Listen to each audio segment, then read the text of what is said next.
Please welcome Kaleigh Brendle.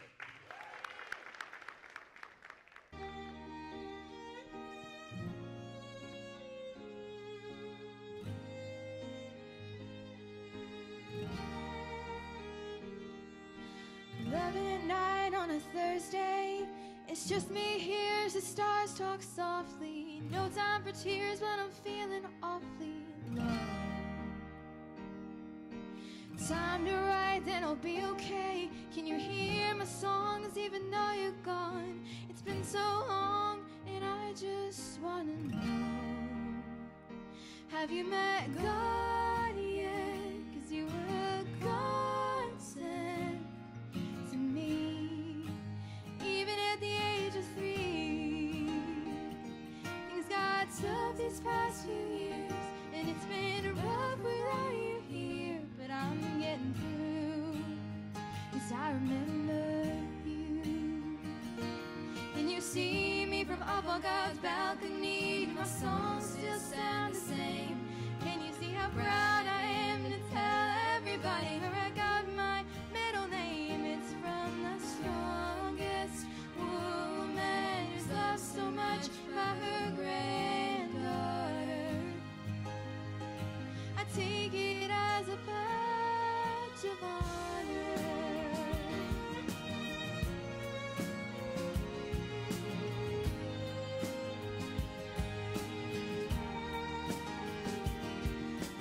Time flies by as the words flow. I remember you and I remember to smile and listen to a melody while I do.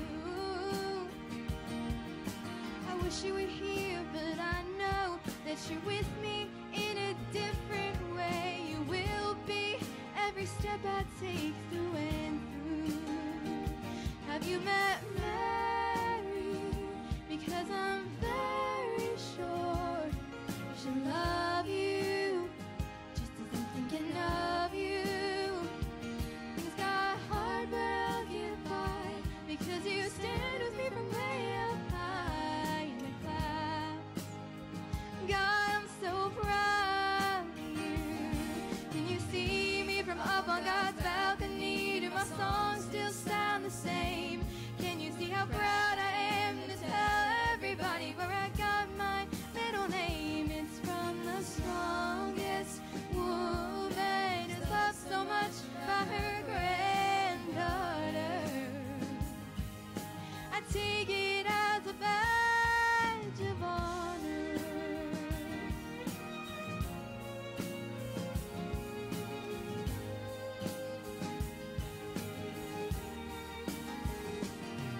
You couldn't stand up anymore. We play all our games on the bedroom floor. I'd make believe I was making you treats, though you were the one that was so sweet. I didn't know you for as long as I would have liked.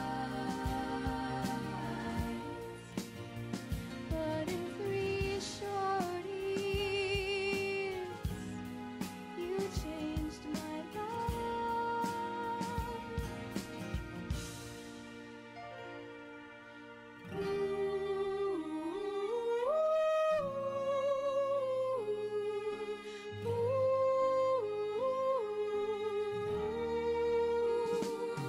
Can you see me from up on God's balcony? Do my songs still sound the same? Can you see how proud I am to tell everybody where I got my middle name? It's from the strongest woman who's loved so much by her granddaughter.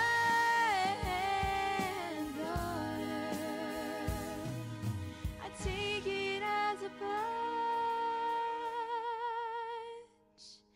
of honor.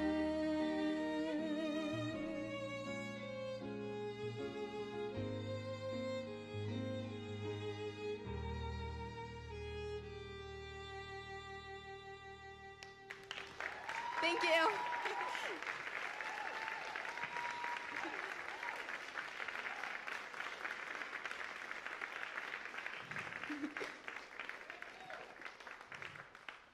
Wait, should I set this down or? Oh. We're switching mics here. Hold on a sec. Yeah. All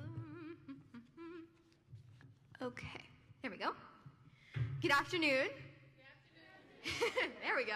All right. My name is Kaleigh Brendle, and I'm so grateful that I've been given the opportunity to speak and sing to all of you today.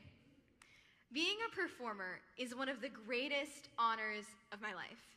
Over the years, when I played the piano or sang at various venues, people have seemed rather stunned that I can do what I do, given that I'm visually impaired. I always use each of those exchanges as opportunities to explain that my disability in no way prevents me from making the craft I love. I just go about it in a different way. I can't really read printed sheet music, as this might suggest. So when I began piano lessons at the age of 9, my instructor and I devised a different approach, consisting of music theory, memorization, and a reliance on my synesthesia. With regards to music theory, I would explain it as a sort of language or code. It gives each note and chord a technical name. For example, if my piano instructor told me to play A major, I would know to play A, C sharp, and E. We recorded all of our lessons, and I would locate slowed down versions of the pieces we were working on via YouTube. I would listen to these slowed down recordings throughout the day so that I could commit the piece to memory. This emphasis on memorization helped me academically as well because it strengthened my ability to retain and subsequently regurgitate information. With regards to the final component of our strategy, my synesthesia, I possess the ability to see color when I hear music. Every note has a color. For example, when I sing an A, so that would be ooh, I see a beautiful shade of yellow, like the color of a dandelion, or warm rays of sunshine. Chords are little works of art in my head. Entire pieces of music are like vibrant tapestries. The colors definitely assisted me with memorizing, and this was another component that would prove useful to me in school as well, because I can also see colors in letters and numbers. Memorizing formulas for algebra or facts for history was just like memorizing Debussy or Mozart. I approach singing the same way I do playing piano. I memorize every song using theory and color. I've been singing ever since I could practically talk. I would start by performing Sesame Street songs to passersby from my porch when I was 3. And now I have an album out consisting of 6 songs I wrote, and one of them is the one you just heard, called Badge of Honor, about my grandmother. Songwriting is an amazing and really therapeutic way of expressing emotions. I definitely enjoy it. It feels like a cathartic release for me. I don't write songs by pulling up note flight or muse score and inputting the melody and lyrics like others might. Instead, I email myself the lyrics and make a voice memo recording on my phone where I sing the melody. Performing an original song is an incredible experience, especially when the song and the experience that inspired it is really important to me. That's the case with Badge of Honor, the one I was mentioning before. I'm so glad that the first time I ever performed that live was in front of you all right now.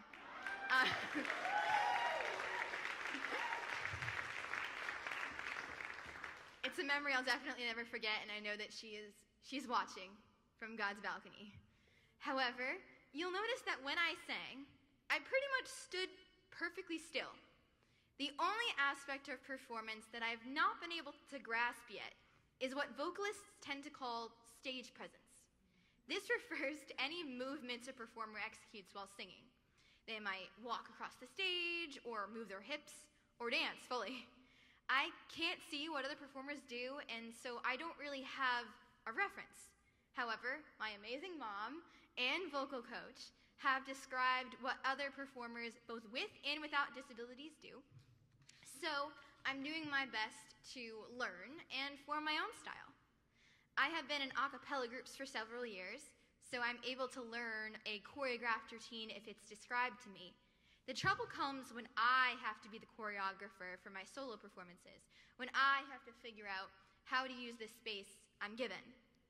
With the music itself, though, being a performer with a disability helps you become innovative and does wonders for your memorization skills.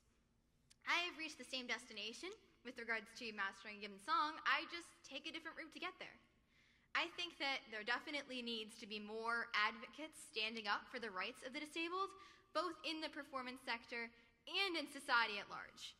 In terms of what we need on stage, I would love for there to be more resources about how to instruct blind and visually impaired performers about stage movement. The first I've ever heard of a course teaching dance coaches how to instruct the blind was in 2020. We can learn how to do it, we just need to explain it a different way. It would also be great if there were more accessible mobile applications that let you alter the speed of a track, so that way it can be memorized more easily. Right now, the only way I can slow a track down, if there isn't a slowed down version on YouTube, is via an app called the Amazing Slow Downer. However, the Amazing Slow Downer is not fully accessible, and I have to rely on the vision I do have when I attempt to use it. Stages themselves also need to be ADA compliant. I've dealt with many stages where the only way to get on is via a staircase, and sometimes the staircase doesn't have a railing. That's not only difficult for me as a visually impaired performer, but that would be extremely difficult for a wheelchair user. It can also be very disorienting for a blind or visually impaired performer if a very bright stage light is positioned right above us. I've had to perform a few times in conditions where the light was so bright above me that I had to fight not to squint or look away while still focusing on the song. If the performance process was fully accessible, from the preparation stage to the performance stage, the world would get to see the talent of individuals of all abilities. As for what we need to focus on in society at large, I would label website accessibility, voting accessibility, home use medical device accessibility, ADA compliance in buildings, and disability education as the 5 most important issues. The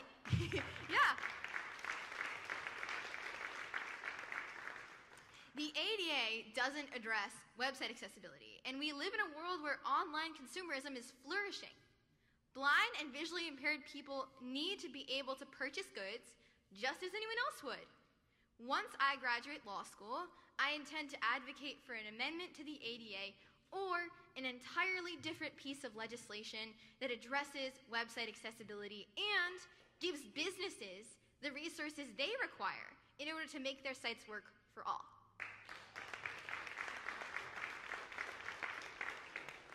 As for voting, I can't wait to vote in my first presidential election in 2024, but the vast majority of polling locations are not equipped with accessible voting machines or with employees who have been trained on how to operate them.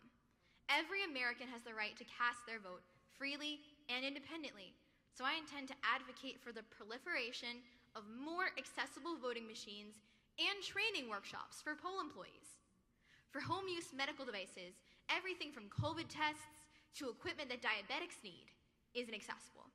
Not every blind student blind person has a sighted family member on call that can rush over to assist them, and not all of us can perfectly position our cameras in the event that one of them can FaceTime us.